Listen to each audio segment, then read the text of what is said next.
Like, if I heard that and I didn't know you, I'd be dying laughing. They probably had a meeting at Southwest from now on. We wait till everybody gets off before we come down with the wheelchairs. Some fucking Italian guy went nuts in Buffalo. Good afternoon, good evening, and good morning, wherever you're at. This is Sebastian Maniscalco along with Pete Correale. Let's get right into it, okay? We spent Las Vegas. Pete and I were in Las Vegas this past weekend. A couple things I need to get off my chest right from the get-go. First and foremost, let's just say for all the parents out there, if you want to see a well-adjusted, well-mannered child, take a ride to the Correale household and talk to Sadie Correale, who is mature beyond her years and so well behaved. Let's round of applause, everybody, for the parents. That means a lot. It's unbelievable what I saw over the weekend. And then, not as important, but has to be mentioned. And I have to give you props here. I thought I had some of the best skin tone in the game when it comes to tanning. But looking at Pete in the pool, and this is how you could tell a good tan. When someone kind of like moves their shoulders up and there's that kind of like crevice in the shoulders, there's a deep cavity of tan there. That's where you really tell. So, that's hilarious, bro. You're so funny. It was like I'd describe it, your tan, as almost chocolate. Well, I tell you, man, we both, listen, you tan great too. It's the Italian, it's one of the gifts given by the gods above to the Italian people. And I'm lucky, I mean, my brothers, we're only half, and he doesn't tan like me. He's more Mick. So, but you know, I got to tell you, bro, when you did the interview with the legendary Paul Anka and it came up about the tanning and he said he doesn't believe in SPF or any of that, it was a real game changer for me because I've been reluctantly not using SPF and now I'm like Paul Anka confidence, like it's all nothing but a myth, like global warming, fucking rain down sun. So, you know, but I don't see you rubbing on the global warming. I mean, the lotion either, to be honest. SPF. I feel like I mean, Lana's on me with the SPF. Just, you know, she just doesn't understand the Italian way when it comes to being out in the sun. And you know, the Vegas sun was, I don't know, about around 90 degrees, and I was sitting there looking at people lay out by the pool, and maybe this varies for a variety of different people, but what's your take on this? How long do you lay out and get a tan before you go to yourself, time to get in the water? What how long do you don't usually feel like the heat? Isn't that you feel like it's like Vegas is crazy though, bro, because it was 96 degrees, but when I'd come out of the water wet, I needed a towel. Like I'm cold. It's like I don't understand it out there. I'm not familiar with that dry heat that much. It's like it's fantastic. It doesn't bury you. Well, so I did see it with the towel over your shoulders, like kind of wrapped in a towel. And I gotta tell you, I gotta tell you, guys, it's almost senior citizen. Like I think you just do a dry off and then just leave the. You were wrapped in it like a cocoon. But I feel like I've gotten a good handle on starting to care less and less about other people. I was a sitting duck though because, you know, Sadie wanted to be out in the sun. I got to digress here though, bro.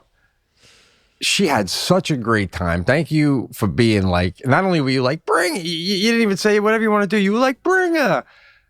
The bonding we did and the time she had both nights after your first show, She'd watch a little of you. Oh my God, repeating you jokes. Like at the age now where her friends know you. So it was like, getting that photo where she could see her. I have a great photo where she took of her. So you're on stage, like, just because now it's exciting. And when you go, she kept repeating it when you go, I'm tired, so she had such a great time. And then I put her I got her like some ice cream while you're still on stage. And I know I got to do a second show, and I get her all set up the TV, and she's like, Dad, just thanks a lot for bringing me, Dad. I'm having such a great time. You're the best, Dad. And you're like, guy, you're like, how do you not cry? You're almost crying. You're like, are you kidding me? So, and Lana was so nice. Did you cry? Lindsay, so nice. Did you cry? I didn't because, but I did tell her how much it meant to me. And I'm so glad she was there and stuff. That's nice. But that's nice. The thing I wanted to share, and I don't want to make it uncomfortable for you, it just is what it is. But at one point, and I can't wait to hear about it because you were running around doing a zillion things. It's Saturday night, and Sadie wanted to come again to the show. She just loved being backstage and being around. And Sebastian usually comes and says hi and everything. So it's like I'm going on. Lindsay comes in, Sebastian's road manager, and says, you're going on in 5 minutes. Sebastian's not here yet, but we know he's in the building. He's having a drink with Kevin Hart.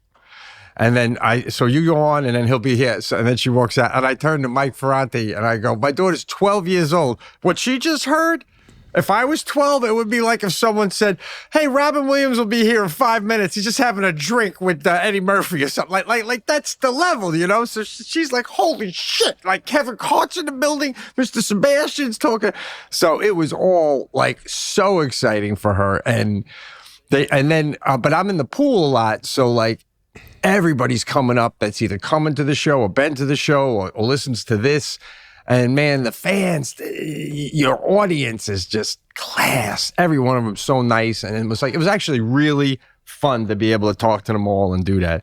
And the last thing I want to say about Vegas in general, women is like hiding the nipple, like optional now. Like in the 80s, if your nipple popped out, you'd go, oh, jeez, oh, sort of.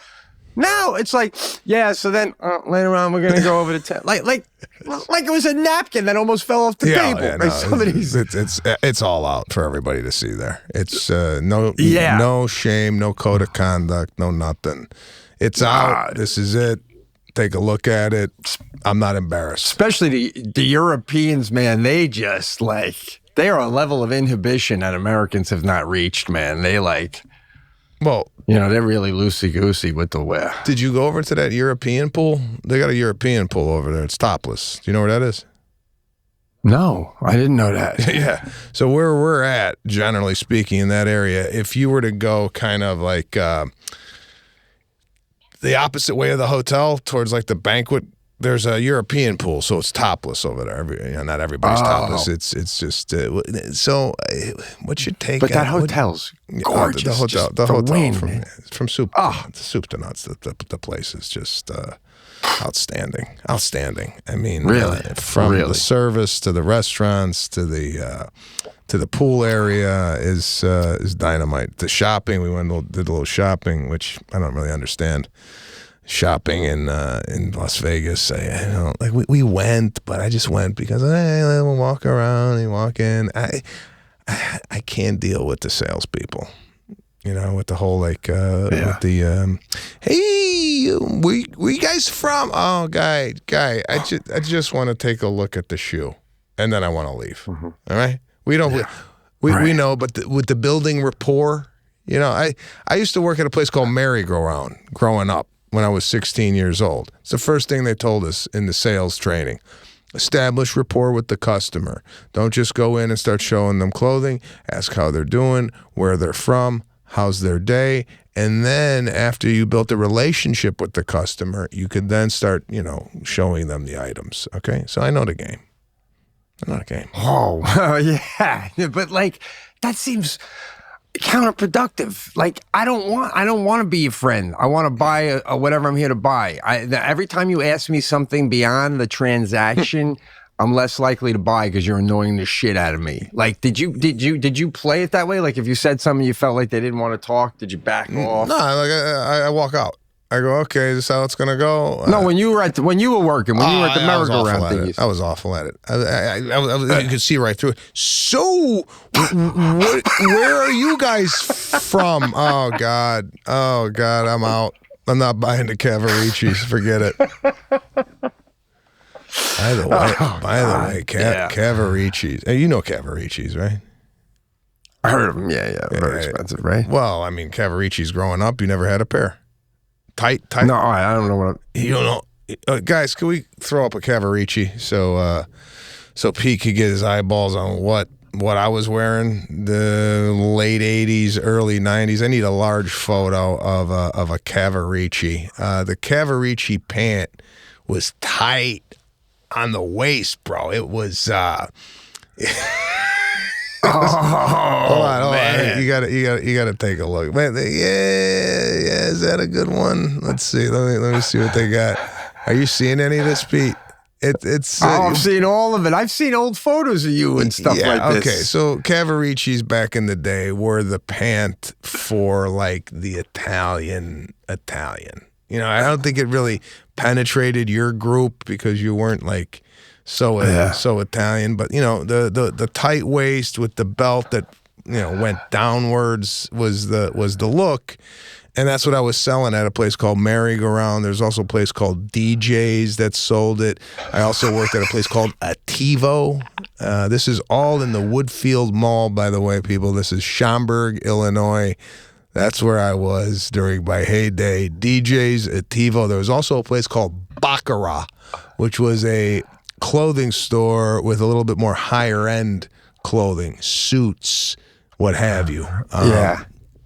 By the way, can you enlighten me then on the music? Is that part of it too? The music you choose to play and the volume you play it. What's the strategy behind that?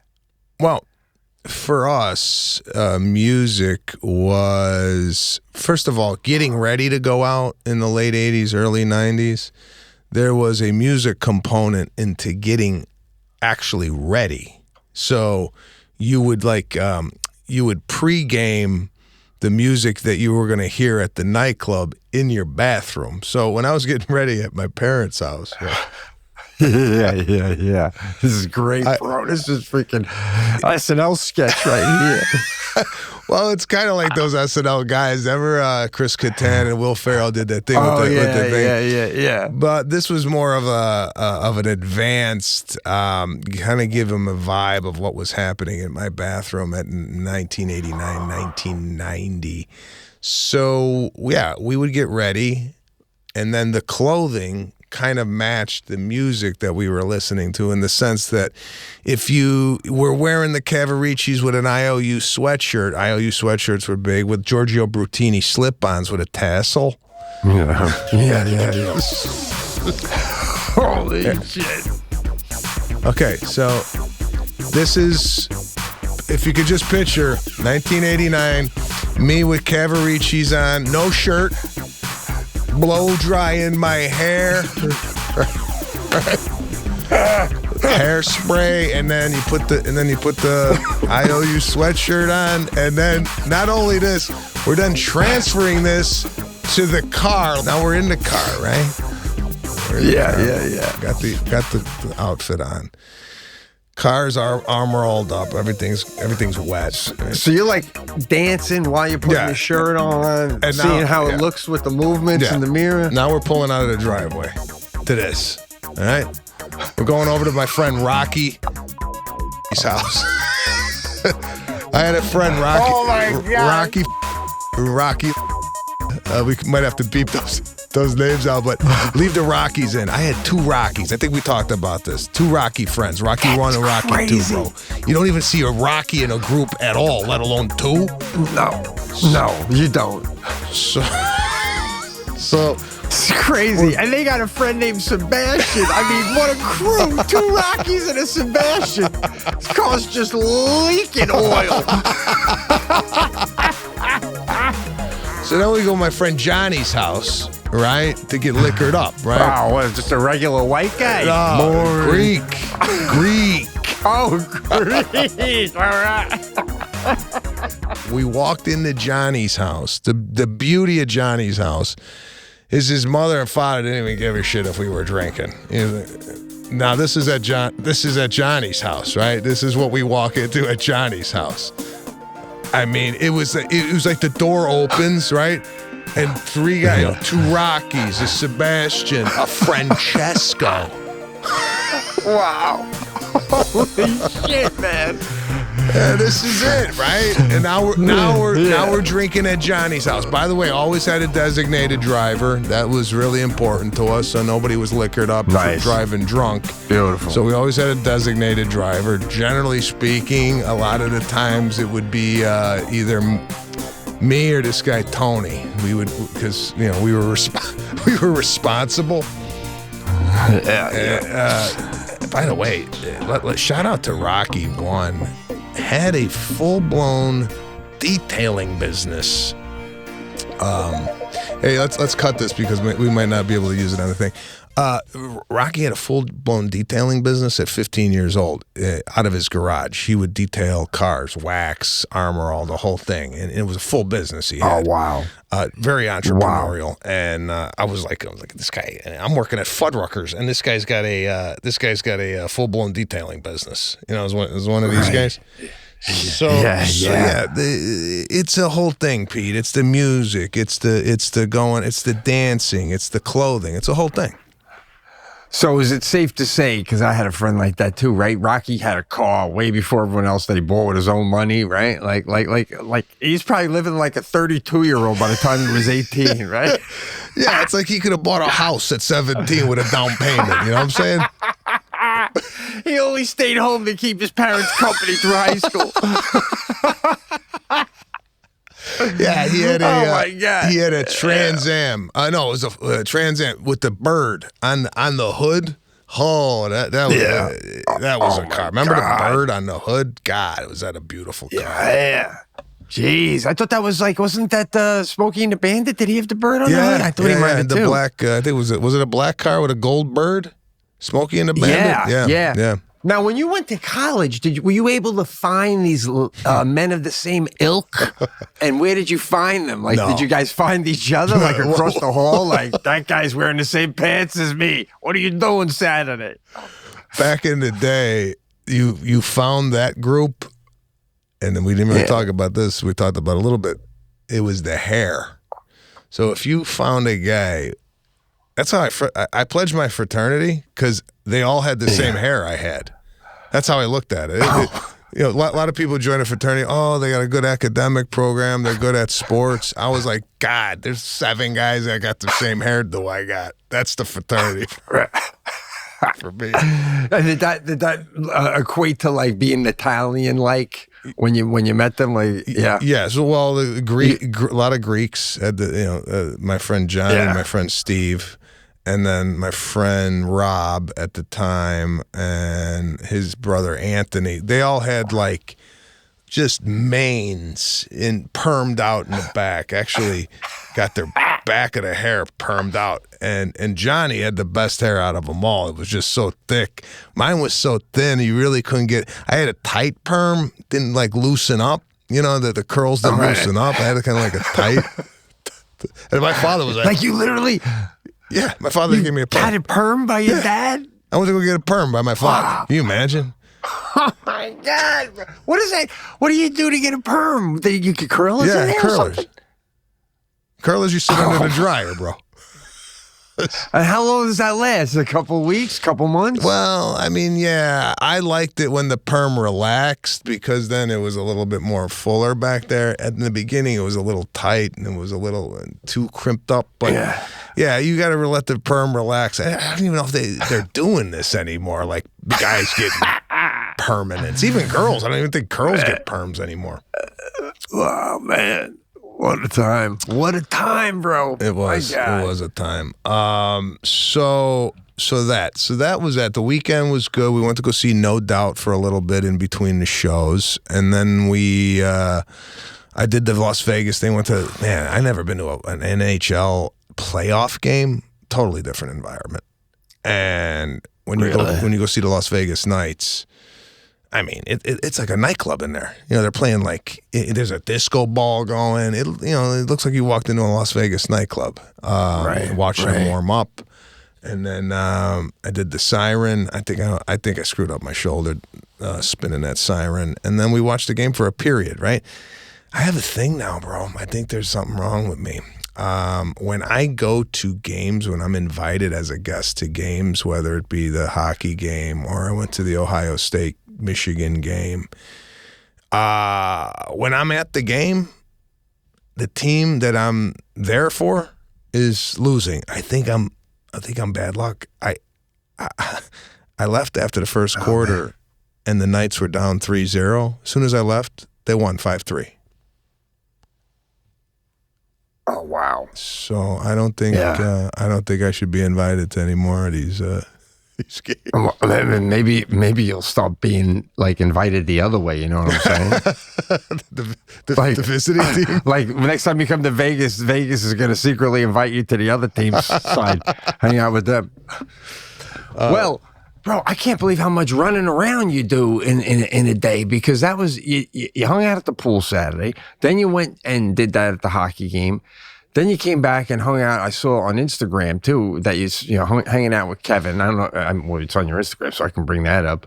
Then you did a show. Then did you go see No Doubt after that Saturday night after the first show? Friday. Friday. Oh, Friday. No. It was Sunday. That was Sunday night, Pete. All that happened on Sunday. The hockey and all of that. Oh, Sunday. Yeah. Saturday I forgot. Was the No Doubt. Yeah, I ran into Kevin Hart in Las Vegas. We were both coming out of the car at the same time, and then he had said, "Hey man, you gamble?" I go, "No, I don't gamble." He gambles. He took me into the high roller section. And I just like watched, I used to gamble when I had no money at all, and my whole thing about gambling was I wanted to gamble so I didn't have to go back to work at the Four Seasons, for a week. I figured, if I win $1,000, I could take a week off, concentrate on comedy. Never happened. Went into debt. I go into this on my book, in my book about going $10,000 into debt gambling. So when I get around it, I'm like, I can't, And he was playing. Right. He's playing like it's, he's not a fact. He's joking during this. I was more nervous of him losing than he was. I'm like, oh my God, it's 20 grand. He just lost 20 grand. Yeah, it's okay. It's all right. Man, I never win. No. I don't do it anymore. I used to gamble sports all the time. And it was just like unbelievable. Like I'd bet it, and as soon as I bet it, I'm like, man, that's gonna lose. like it's unbelievable, man. Yeah, man. I don't know, man. I don't know how those guys who make the spreads, if you bet sports, do that. But I don't know how to bet cards. What'd you bet? Blackjack? Blackjack. You know how to do that? Yeah. I know the rules. I know when to hit, know when to stay. I know all the rules. I play by the book. I never go on any type of emotional feeling. I go, if I'm supposed to hit on a 14, I hit on a 14. I don't go, I got a feeling that he's got a da-da-da under there. No, I don't go by feeling. I go by statistics and data. But then why bother? If it's all just like, you could just have like someone hey, Bob, sit down for me, and the rules, statistics and data, so stick to that, and I'll check in later like it's a job. It's a job. Isn't it supposed, it's not though, it's supposed to be about, it's like a manager pulling a hitter, even though all the stats show he's the best guy to be up in that moment, to put in some guy who bats 120 just because you got to feel. Right? Yeah, no. I understand what you're saying. It could be anybody that's just playing there, but for me, I felt like if I did the things, and I got on a run. I could tell you the story. At Treasure Island, I remember like it was yesterday. Before I was leaving for the airport, and I don't know why I was there with a group of people. I forget why I was there. I don't know if it was a guy's vacation. Yeah, I think it was a guy's vacation, right? So I had an hour. I sat down at the blackjack table. Bro, I got on a run. Everything was hitting. Boom, boom, boom. I left with $350 I won. And I thought I took the casino for good. Like they were going to shut the lights off. Winning $350. I thought you were going to say you won like 350 grand. Like you just were betting such small amounts, you mean? Yeah, this was like, $5, $10 a hand. Guy, this is when I was working at the Four Seasons, and, I was looking for $5 tables. I still look for $5 tables. They don't exist. You're going to win on a hot night, 50 minimum you're playing on a blackjack table. Jeez. What's a high roller? Not just Kevin, but like I saw that it says a high roller's room at Vegas. What would like a minimum bet be if you're playing blackjack there? $500? I don't know what the minimum there would be. I just know that being in there, and he has fun with it. He's like, talking to people. He's like very outgoing guy. And if I'm playing, I'm like, you don't even know I'm there. I'm like one of those guys with a hat on and sunglasses. Hit me, stay, hit me. Yeah. There's no fun. You're like your Unabomber came out of the cabin to play fucking poker, right? Introducing Toyota's family full of all-electric rides as cool as you are. The adventurous BZ Woodland, the trend-setting CHR, and the versatile BZ. Zip around town in the BZ with a smooth and sporty driving dynamic. Explore the outdoors in the BZ Woodland with dual motors and available all-terrain tires. Be bold on the road with the CHR's sharp handling. Imagine what you could do with an all-electric vehicle that gets you. Learn more about the new all-electric family at Toyota.com. Toyota. Scope places. Did we talk about there's no prom king and queen anymore? Did we talk about this? They've eliminated this? No, what? Oh, yeah. No. Really? Yeah, they don't do this anymore because it singles out, queen. And it's a prom community now. They have a group of people that are in it's the prom community, and there's like 12 people up there. There's no, we can't single out anybody that's the king and the queen anymore. Right now, it's everybody's fuck you. I'm sorry. I don't know where we are in the booth with this. We are getting the laughter in the booth is telling me they agree. But once this goes piped out into everybody's car, it's gonna be shut down. The whole damn channel. That's crazy. Who's doing this? I feel like the kids want a king and they want to quit. Like, I don't even feel like it. All right, here we go. This is it. High schools nationwide are increasingly eliminating the traditional prom king and queen titles in favor of inclusive, gender-neutral prom royalty of the court system, driven by advocacy from the LGBT and the crew. This is it. Fucking man. Just eliminating everything that we grew up with. Yeah. I wasn't the prom king. I wasn't the prom king. Wasn't even nominated to be in the thing. Did I think I should have been? Did I think? Yeah, you didn't even say. Right. But you went home and you go, why not? Why not me? Right. But I didn't write. Right. I didn't write. That was your. Go ahead. Yeah. Well, you're right. It's a lesson you learned.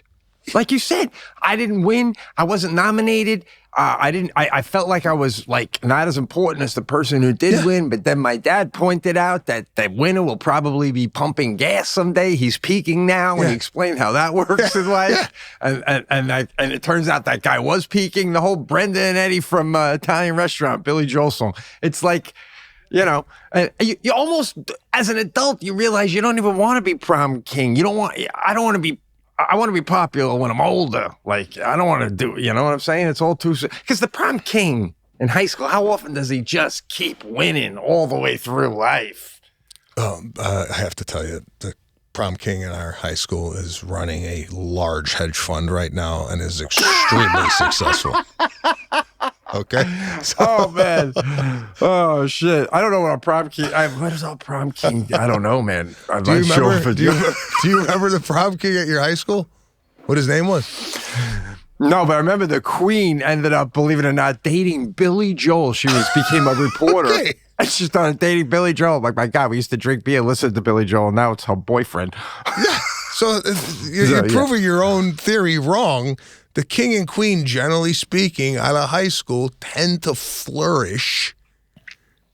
I don't know. I think the king might have, I don't know who the king was. Sometimes they end up being bald. Do you think they flourish? I think it's 50-50.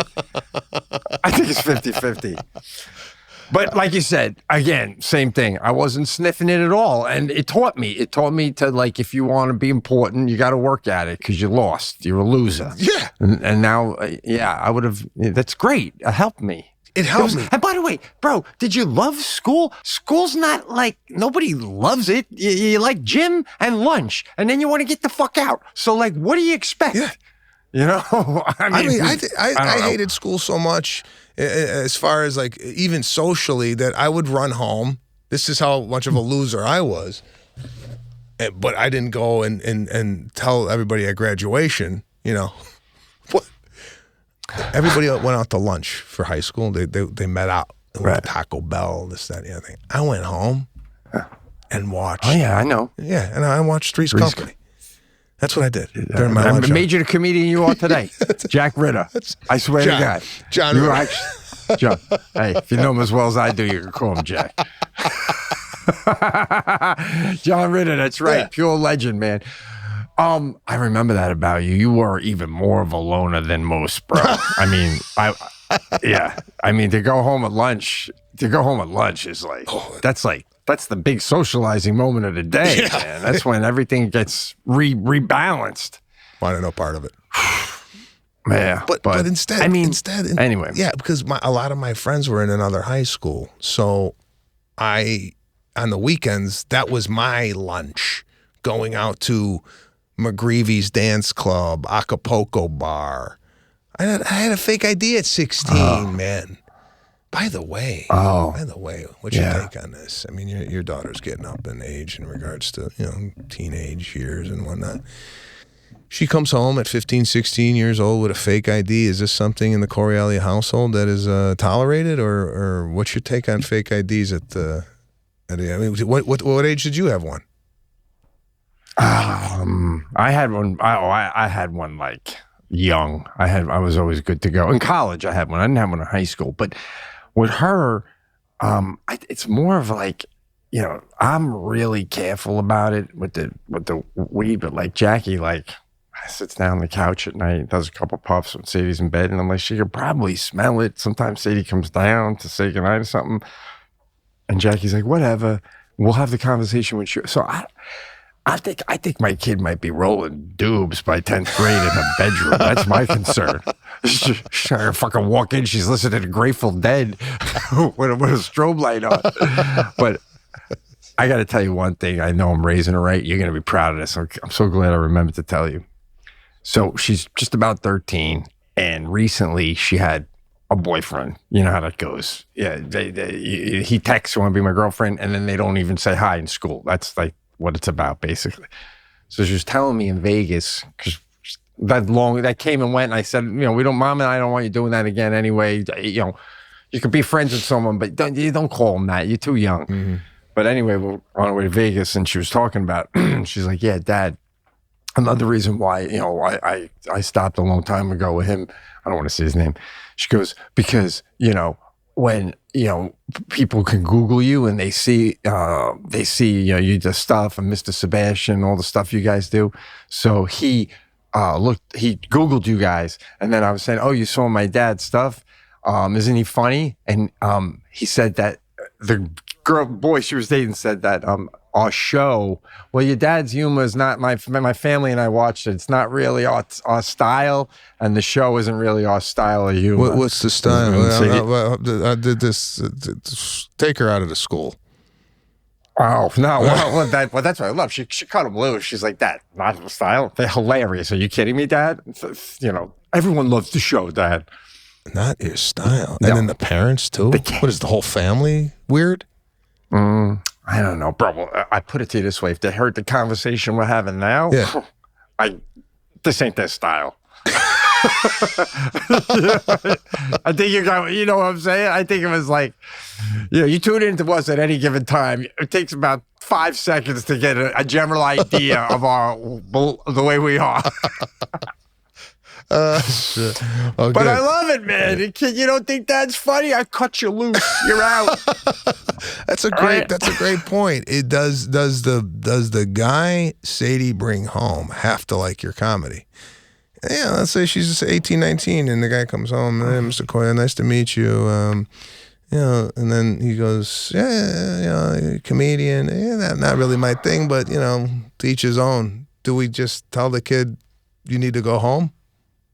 Oh, absolutely. If you don't like my dad's humor, then I'm not going to like you because that's what I like.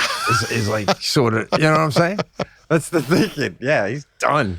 Well, does your daughter think you are as funny as you think you're funny to her? Do you think she looks at you and go, man, my dad's hysterical? Or because you have told me when you're in the car with her friends, you try and, you know, be Mr., you know, humorous up there. Sometimes you get shut down. So what's your take on your daughter's vision of your humor? Do you think she thinks you're hysterical? Sure, yeah, but like I'm more myself when we're alone. So like this whole trip, she was like dying laughing. Like even coming home, I pulled a couple of Pete's that she got to be courtside for. Oh, please open up the gates.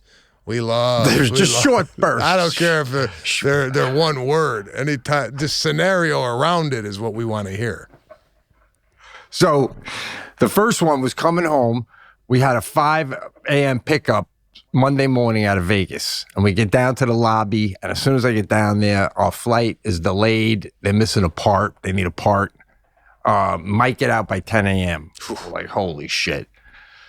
So I to send it back up to the room. I put it back in bed. I start working on the phone. And I get a direct flight on Southwest to Buffalo, right? But a little later in the day. But beautiful, saved the day. So anyway, it's been a longer day than we wanted it to be. But then we get off in Buffalo, and we're coming out of the airplane. We're coming up the top, you know, the runway thing, and we're like the second or third people. And I said to Sadie, "Listen, Dad rented a car. We're gonna get the car. We're gonna drive to Rochester Airport, drop the car off, grab our parked car, and then go home because we got the car." So. You know, we're about to come up the runway, and then it's a guy coming down with the wheelchair, and he goes, excuse me, wait there, please. And I'm coming up with the bag, hot, fast, moving, you know. I said, wait there, sir. I said, they get on first, now they get off last. And he goes, and he goes, excuse me. And as we walked up, I go, I gotta wait. They all get to get on first, then off. You wait for me. And then as I walk up, you wait for me. And Sadie's going, Dad, that was so she's dying. I fucking think I can't take it with these wheelchair people, man. They get on first and off first. Bullshit. And you know, so then we got to cross when you got to cross the traffic to get to the car rental. I got my bag again, and you know, he's the airport guy out there with the vest on, like stopping traffic. Right? Listening to him is optional. Fuck, that's how I've always felt. You know, he does that. He does that. Right? I'm at Buffalo. He does that. Right, for everybody not to walk. I go, come on, say boom, we go, and everybody stops, and he goes, Hey, I said stop. And I just, as I keep wheeling, I go, oh, what? And we just keep fucking going. And she goes, Dad. I go, Sadie, you don't want to get in the line on a rental car. It takes like 20 minutes to rent a fucking car. It's unbelievable. You know, it's crazy when what are they doing? You ever rent a car? Are you writing a novel? Do you have your own insurance? Jesus Christ.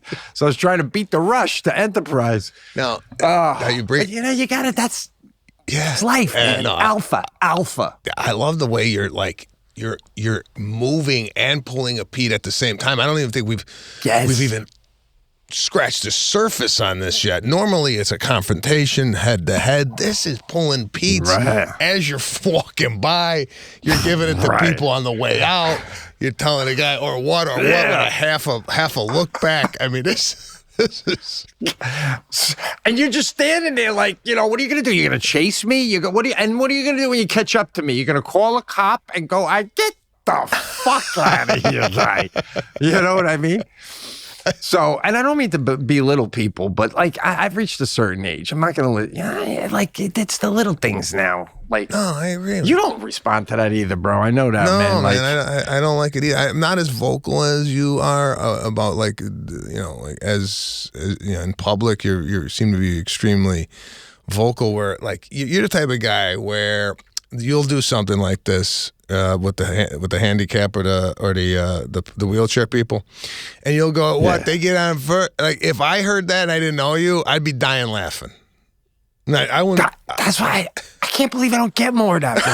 You know, I feel like I'm a hero for the people because everyone behind me kept coming through. They're like, all right, if this fucking lunatic's going, we're all going. The guy even did a back pedal with the wheelchair. I changed the rule. They probably had a meeting at Southwest. From now on, we wait till everybody gets off before we come down with the wheelchair. Some fucking Italian guy went nuts in Buffalo. Oh, God. No, man, you're starting a revolution, man. Oh, Jesus. By the way, bro, I tell you, man. Yeah, go ahead. By the way, I'm sorry. I got to go back on the rental car. When they ask you about the insurance, because when I rent a car and they go, "Are you going to take your own insurance?" Even if I'm not insured, I always say, "Yeah, I got my own." Like I don't like. Do you check the policy to see if you're even covered if you decapitate somebody in an accident? That it's going to be. Do you even look? Well, I mean, no. I always say mine too. That's cool that you don't even like. You don't even give you the name of yours. You just I got it. Is that what you do? Just give me the keys. I'm not gonna hit anybody. No, I do. I go Geico. I tell them, and I don't know, right? Like I assume, like if somebody hits me, if it's not my fault, then I'm just gonna call Enterprise and be like, "Listen, your car's fucking totaled. That's the bad news. The good news is it's not my fault. So come get it. I guess, like, right." Yeah. Oh shit, that's so funny, Wow, bro. man. But you also don't put yourself in those situations as much. It's not putting yourself in the situations. It's it's reacting to the situation that's happening. Like you didn't put yourself in the situation with the wheelchair. I mean, that could have very well been me. And I could have been thinking that in my head. I could have been thinking, hey, with the wheelchair, you're coming down now, and I got to deal with that. But you're like, you actually say what you're thinking a lot. You know what I'm saying? Like, well, if you're in a wheelchair, it's supposed to be inconvenient, right? It's not supposed to be convenient. Like, oh, I'm in a wheelchair. Great, I'll get on and off quicker. No, it's supposed to be like, fuck. Wish I wasn't in this thing. I was in a wheelchair on an airplane once. Okay. Right. Yeah. Now.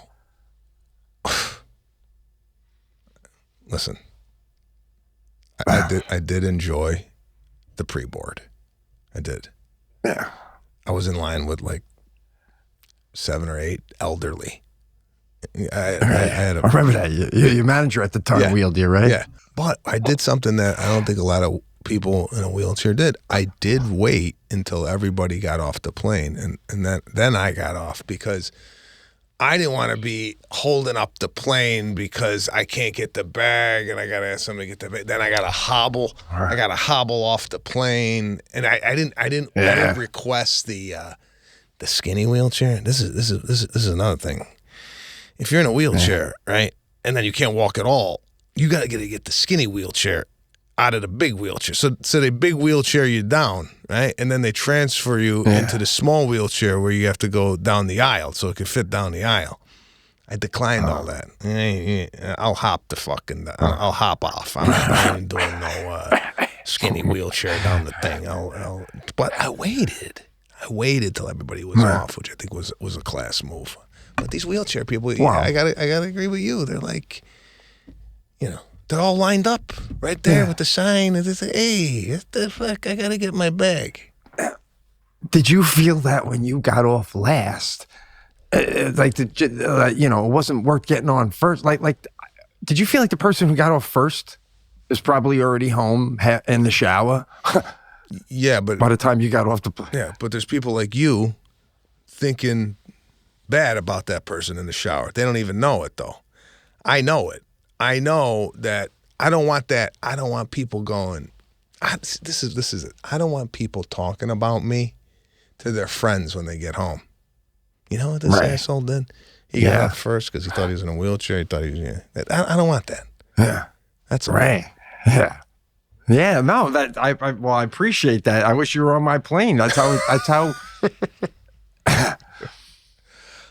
But there is I had one, the last thing I wanted to ask you about flying. This isn't I'll make this one a little shorter, but a couple weeks back, I was coming home from Denver, and I forgot to tell you this one. It was really early in the morning, and I'm sorry, I was going to Denver out of Rochester really early in the morning, and as I'm coming down the aisle, as an older lady, like in her 60s, and she's saying to the flight attendant, I hear her going, "This is just not right." And she's saying it about that level. "This is just ridiculous. I mean, I'm sorry, but this is ridiculous." And when I reach her, she's like this, leaning out into the aisle. And there's 3 seats. And in the middle is a gentleman that is so heavy, so fat, that, like, I'm sorry, but, like, it's impossible. Like, the woman's not lying. Like, he's, like, hovering over. And then there's a young lady on the other side of him who's, like, faces up against the glass because he's so big. And he's sitting there like this. And he's embarrassed. And there's, like, but, like, he knew he was going to be embarrassed before he even woke up. You know what I'm saying? And, like, I can't even believe they let him on, bro. Yeah. It was like ridiculous. It was like a round peg in a square hole sort of a thing. It was like he was just coming out everywhere, and he's sitting there at this, and I'm passing him, and the flight attendant's going, I understand, miss, I really do. Let me just get everyone seated. And she goes, because this is just ridiculous.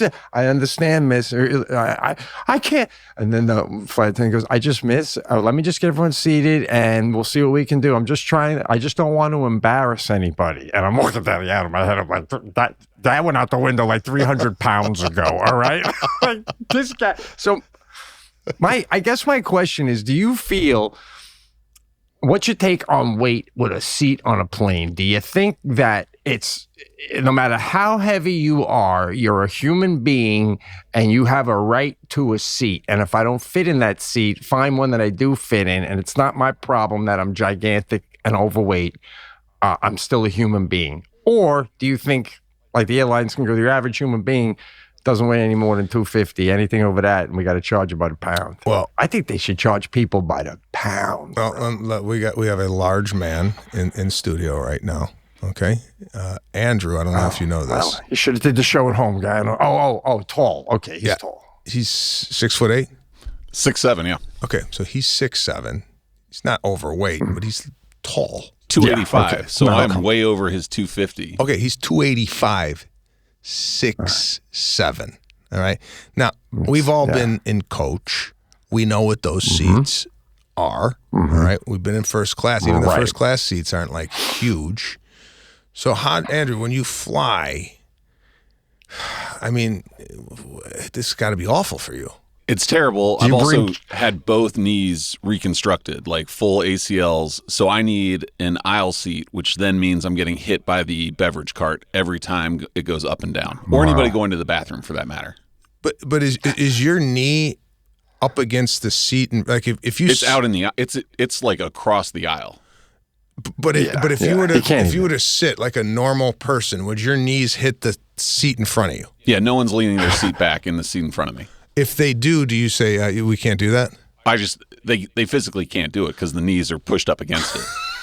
Okay. See, I'm sorry, Andrew. I'm sorry for your situation, but again, you probably got a D1 basketball scholarship out of it. So no, but my point is, if I'm in front of you now, again, just that 3 inches of tilt on your seat, it's the difference of my head falling forward and not falling forward when I want to sleep. It really is.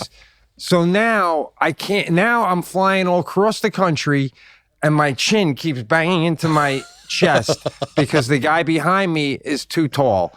Like there's like a snowball effect. And I'm curious, Andrew, do you fly with chocolates and give them out to the people sitting around you? I mean, we're in a standoff, Pete, and it's worse if you're next to me because then my shoulders are halfway into your seat if you're in the middle seat. So do you ever catch the faces of people when you go to sit down? Like, I apologize to everybody around me as I sit down. Bro. Oh, that's terrible, bro. It feels so bad. See, now, you got to bump these guys to first class. It's like the height thing you can't control, right? It's no gluttony there. The guy's 6'7". It's like, is what it is. He should get a first class seat for the coach price. For the guy who over 8, Penalty. You're taking Amtrak. You're taking Amtrak or Ozempic. Your call. Yeah, I mean, for Andrew to be walking down the aisle, right? And if I see this guy coming down to my seat, I mean, oh my God, here we go. Fuck, this guy gonna sit next to me, right? But I like the fact that he acknowledges his size and apologizes. Hey, listen, can't really do anything about it. So then I go, this guy's a good guy. But when you sit down and don't acknowledge that something's off, I got a problem with you. I would also say the flight attendants overwhelmingly look out for me, and if there's an open seat or like two open seats, they grab me right away and throw me so where I'm not affecting other passengers. That's nice. Oh, that's nice. But see, again, bro, if you put yourself in Andrew's position, why should a man have to apologize for being born 6'7"? I don't owe anyone an apology for that. I mean, it's nice of him to apologize, but what do you think is the max height you can be where you sit down and don't apologize to the person who's got a cram in it? 6'2"? 6'2" or above, you owe me a nod going, sorry.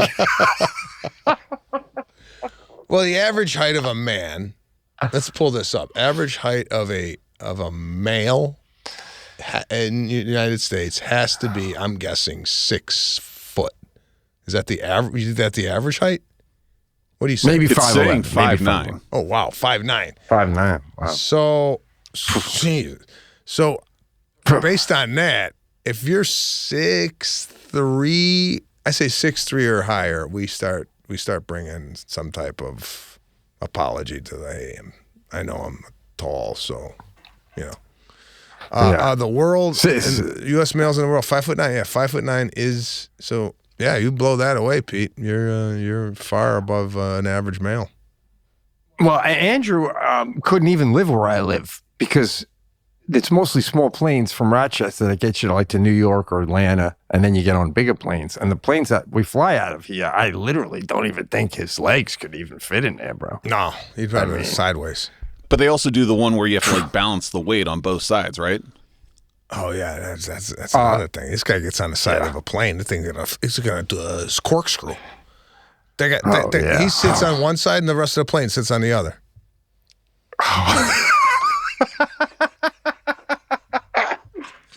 Oh my God! Speaking of chocolates, I got to bring this up. What's up? Because we talked about this in Las Vegas.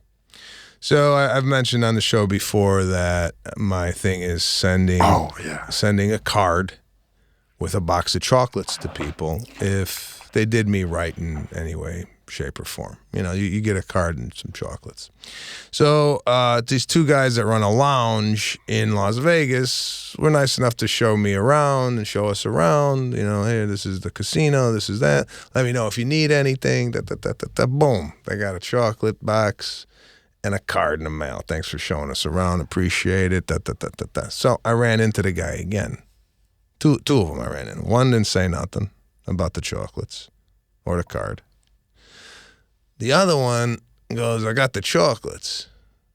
I go, yeah, what'd you think? He's like, man, kind of strange. I said, what?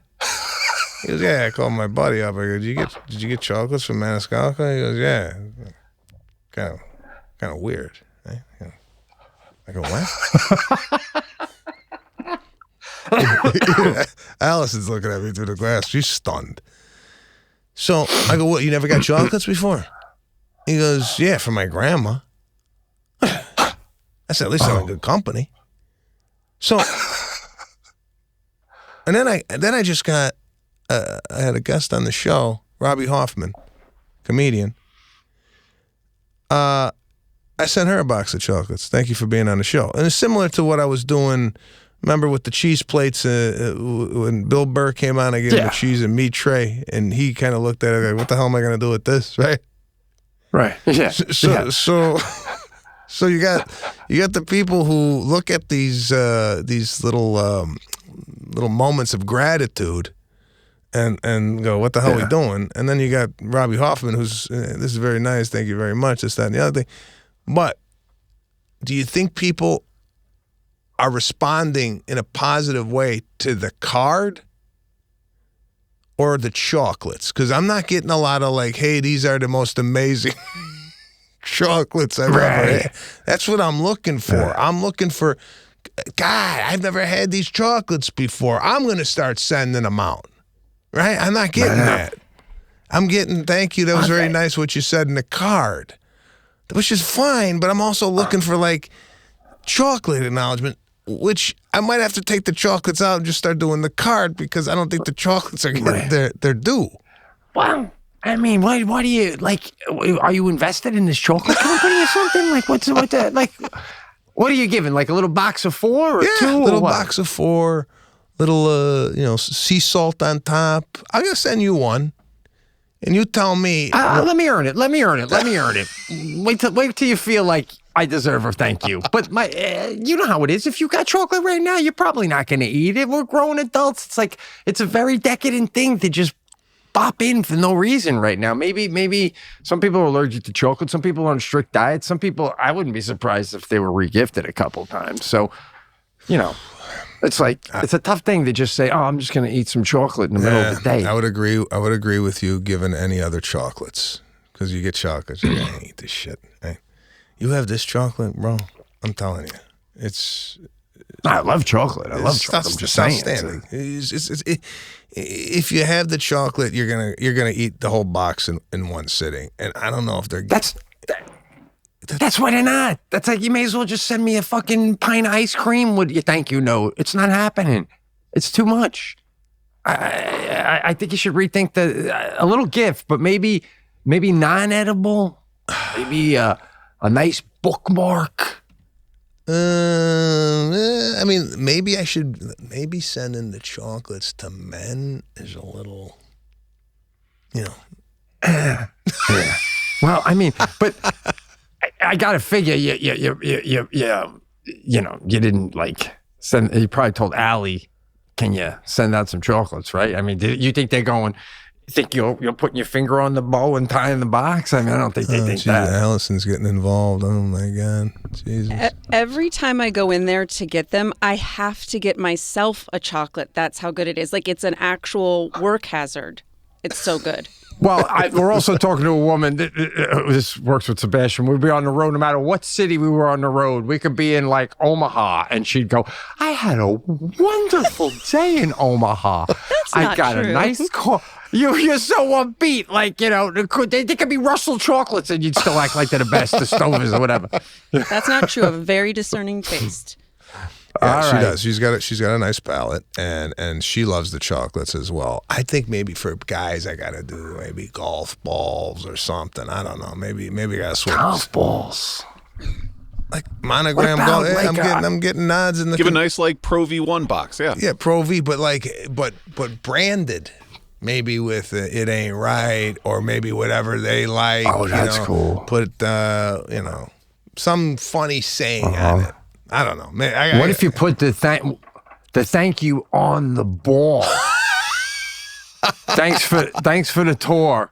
Love the club, Sebastian, and it's on the ball. Oh, that's nice. I like that. That's nice. Oh man, that's funny that he brought up the chocolate though. That's funny. Yeah, he brought up the chocolate, but not in a a positive light. And I was like, all right, maybe I got to readjust. But I don't know. I'm going to give it a couple more. I wanted to ask one question about this, and you don't have to have an answer yet. But what do you think about? Give it some thought. Doing one of your shows here live on a Tuesday. Oh yeah, we already did that. If you want to go live next week, we can do it. Absolutely, that's not a problem. Pete, anything you want to hear from the listeners? Maybe we do. If you pulled a Pete recently, we'd love to hear from you. I also like anyone in your realm, like the music that you like, that they like. I mean, now that we can play music, I'm really.